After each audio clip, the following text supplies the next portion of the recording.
Assalamualaikum warahmatullahi wabarakatuh. Halo viewers, perkenalkan nama saya Najwa Salsabila. Saya biasa dipanggil Najwa dari kelas A program studi sastra Inggris Win Maulana Malik Ibrahim Malang. Di video kali ini saya akan menjelaskan tentang beberapa kasus penistaan agama yang telah terjadi pada negara kita, negara Indonesia, yang dimana kejadian tersebut terjadi pada tahun 90-an. Bahkan ada juga loh yang terjadi pada tahun 60-an. Nah, bagaimana ya kejadian tersebut terjadi dan apa saja penyebabnya? Oke, mari langsung saja kita simak bersama. Sebelum saya menjelaskan tentang apa saja kira-kira penistaan agama yang telah terjadi di Indonesia, sebelumnya saya akan menyampaikan bahwasannya kasus penistaan agama atau penodaan agama tersebut bukanlah hal yang baru di negara kita. Nah, hal tersebut itu nggak hanya terjadi pada tahun 2000-an saja, tidak hanya tahun ini saja, beberapa tahun ini saja, tetapi hal tersebut juga pernah terjadi pada tahun 90-an. Bahkan hal tersebut itu juga pernah terjadi pada tahun 60-an. Dalam artian, kasus yang terjadi bisa saja penyebabnya itu oleh pernyataan atau perbuatan seseorang yang tidak tersadarkan telah menyakiti umat agama tertentu, atau justru pernyataan atau perbuatan tersebut memang sengaja oleh pelaku untuk menyerang beberapa pihak. Nah, nggak afdol rasanya jika tidak membahas tentang hukum penistaan saat kita membahas kasus penistaan agama tersebut. Nah, hukum penistaan agama sendiri itu merupakan suatu hukum yang mendapat rancangan untuk mereka yang kerap melakukan penistaan terhadap suatu agama tertentu. Nah, hukum tersebut biasanya penerapannya itu di beberapa negara yang penduduknya bermayoritas penganut agama, atau sebagian dari mereka itu pasti memiliki agama mayoritas. Nah, agama yang dianut pun itu kuat. Nah, Indonesia menjadi salah satu dari beberapa negara tersebut. Nah, di Indonesia, hukum penistaan agama di Indonesia itu diatur dalam pasal 156A Kitab Undang-Undang Hukum Pidana atau KUHP, dan adapun isi dari pasal tersebut itu, setiap orang dengan sengaja mengeluarkan perasaan atau perbuatan yang bersifat permusuhan, penyalahgunaan, atau penistaan terhadap suatu agama, terutama agama-agama yang masyarakat Indonesia anut, pelaku yang melakukan tindakan tersebut akan mendapatkan pidana penjara selama 5 tahun. Jika penistaan secara tertulis atau melalui media elektronik, pelaku akan mendapatkan hukuman penjara selama 6 tahun. Nah, jadi teman-teman harus benar-benar hati-hati ya kalau misalkan jangan sampai kita akan menistakan suatu agama yang bukan kita anut, meskipun contoh kita seorang Islam. Nah, bukan tidak seharusnya kita menistakan agama lain seperti agama Kristen atau agama Buddha, agama Hindu atau agama yang lain. Kita tidak boleh menistakan agama tersebut karena kita meskipun berbeda-beda, kita tetap satu juga. Nah, langsung saja mari kita simak bersama tentang apa saja kasus penistaan agama yang telah terjadi di Indonesia.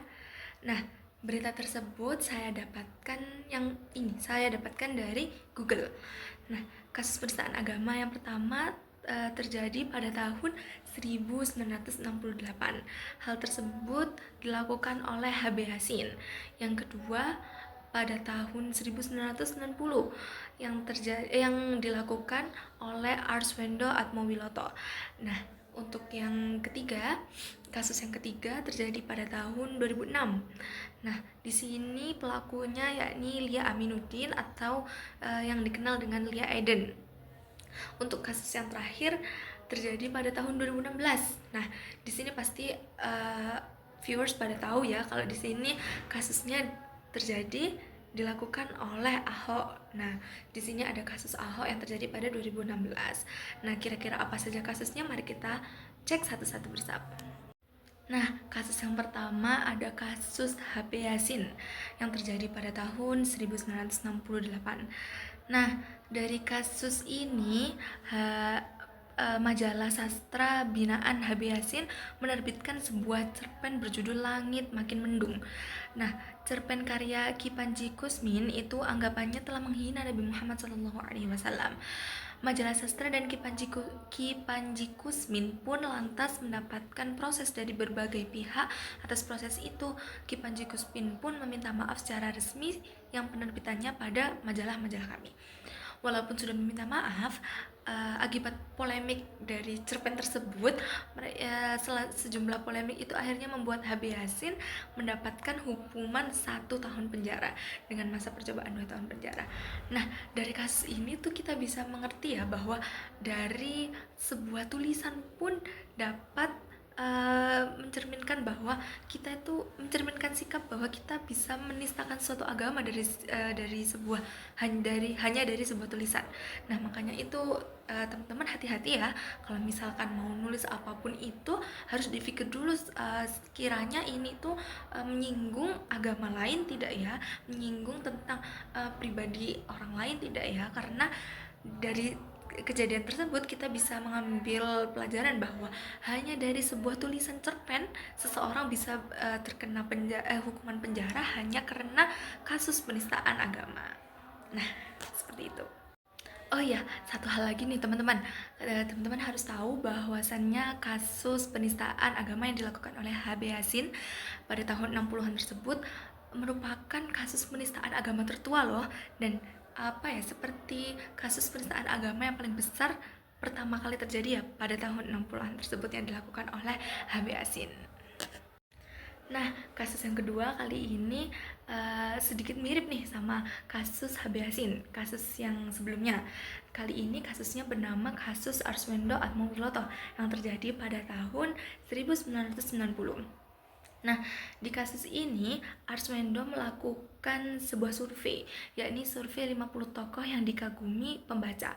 Nah, dari survei tersebut Arswendo itu menuliskan bahwa Nabi Muhammad SAW itu berada di peringkat 11 setelah dirinya sendiri, yakni sebagai orang yang dikagumi.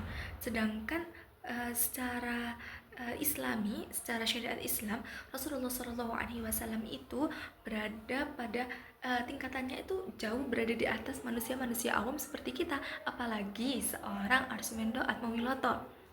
Nah, dari survei tersebut beliau melakukan penulisan dan penulisan tersebut dicetak dan cetakan tersebut dibaca oleh orang-orang yang ada di Indonesia.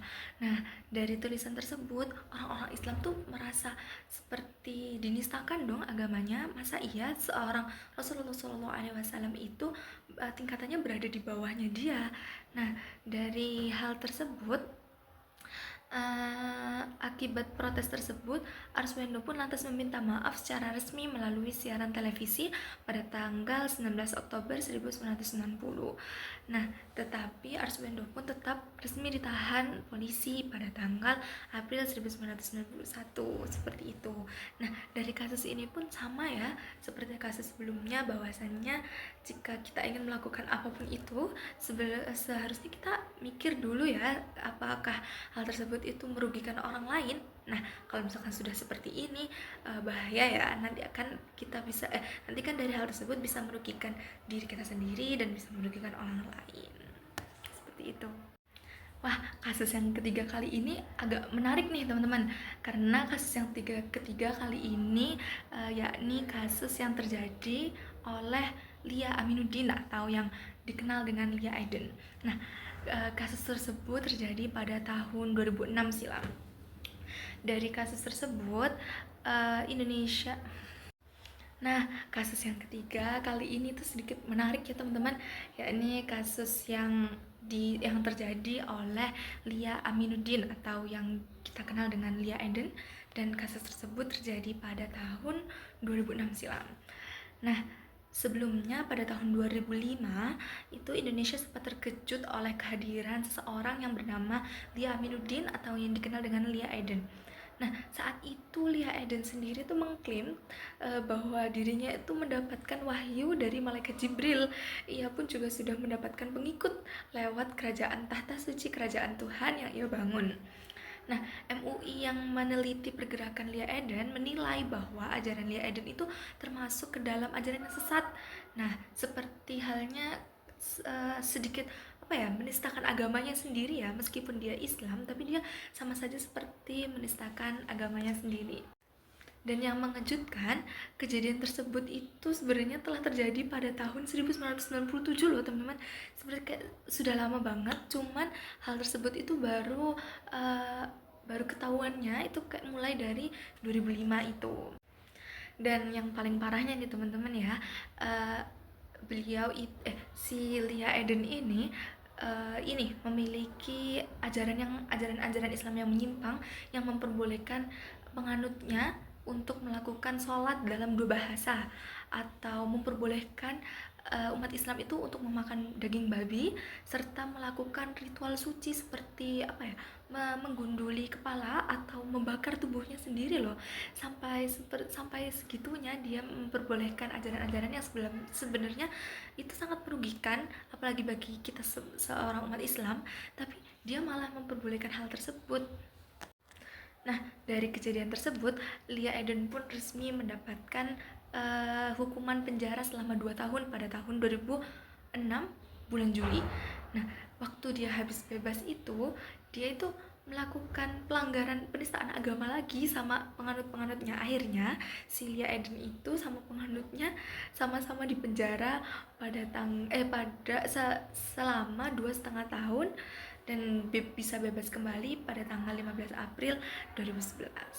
Nah, dari kisahnya si Lia Eden ini, sepertinya ini mungkin hal yang sangat-sangat seperti sangat menyepelekan agamanya sendiri, sama saja seperti menistakan agamanya sendiri, bukan menistakan agama orang lain. Dan menurut saya menistakan agama sendiri itu sama seperti memalu-malukan diri sendiri ya.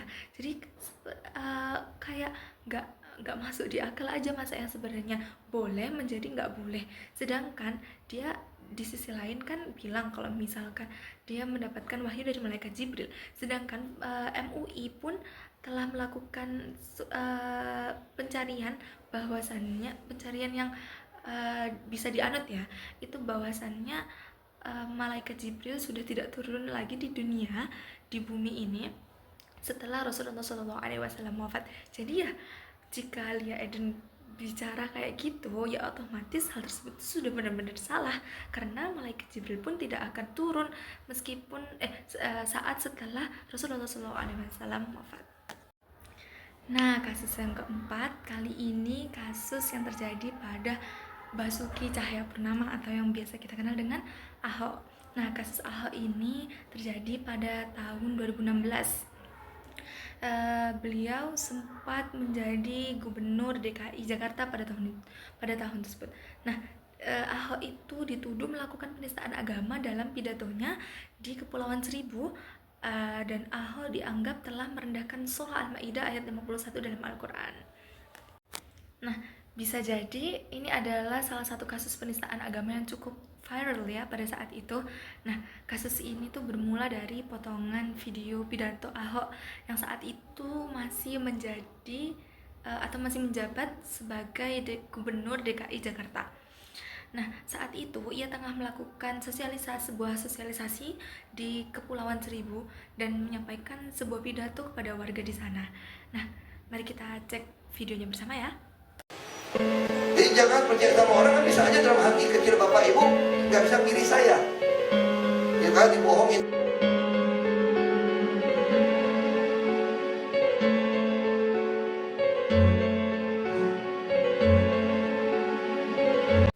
Nah, dari video tersebut kita bisa dianggap bahwasannya Ahok itu telah menistakan ayat Al-Quran, khususnya pada Quran Surah Al-Maidah ayat 51. Nah, hal tersebut itu dianggap penistaan agama oleh beberapa pihak ya pastinya. Tentunya pasti dari pihak orang-orang yang beragama Islam. Nah, atas pernyataan itu, ia mendapatkan dakwaan pasal penistaan agama dan divonis 2 tahun penjara pada tanggal 9 Mei 2017. Nah, vonis tersebut itu memang menurut saya memang pantas ya untuk didapatkan beliau, karena di sisi lain beliau pun telah menistakan agama orang Islam meskipun melalui pernyataan tersebut. Nah, dari pernyataan tersebut pasti ada sebagian orang Islam pasti merasakan ternistakan ya. Nah, dari kejadian tersebut kita bisa mengambil pelajaran bahwasannya lagi-lagi kita harus perlu berpikir sebelum kita bertindak, apakah hal tersebut bisa menyakiti orang lain atau hal tersebut bisa menistakan orang lain, apalagi hal tersebut berkaitan dengan agama masing-masing warga Indonesia ya. Nah, meskipun kita berbeda-beda agama, kita tetap saling menghormati antar agama. Nah, hal tersebut itu atau kita perlu bertoleransi ya antar agama, karena dari hal tersebut, dari toleransi tersebut kita tetap bisa melakukan menjaga persatuan dan kesatuan kita meskipun kita tetap banyak perbedaan, salah satunya yakni berbeda dalam hal beragama. Nah, itu tadi teman-teman yang dapat saya sampaikan tentang penjelasan mengenai beberapa kasus penistaan agama yang telah terjadi di Indonesia pada tahun 1960-an sampai yang terakhir tadi yang terjadi pada tahun 2016. Nah, dari kasus tersebut kita bisa mengambil kesimpulan bahwasannya kita perlu tetap untuk menjaga persatuan dan kesatuan kita ya sebagai warga Indonesia, meskipun kita memiliki banyak sekali perbedaan, terutama perbedaan dalam beragama salah satunya. Nah, kita tetap harus menjaga toleransi bersama, menjaga kesatuan bersama, dan jangan sampai kita saling menistakan. Nah, karena kita berbeda-beda, justru dari berbeda-beda itu hal tersebut dapat mewarnai keberagaman negara kita. Dan yang paling penting, jangan sampai ya kita tidak berpikir sebelum berucap, jangan sampai kita tidak berpikir sebelum melakukan sesuatu, apakah hal tersebut dapat merugikan kita semua. Nah, dari situ kita harus berpikir ya teman-teman sebelum melakukan segala sesuatu yang hendak kita lakukan. Nah, mungkin itu saja yang dapat saya sampaikan, kurang lebihnya mohon maaf. Wassalamualaikum warahmatullahi wabarakatuh.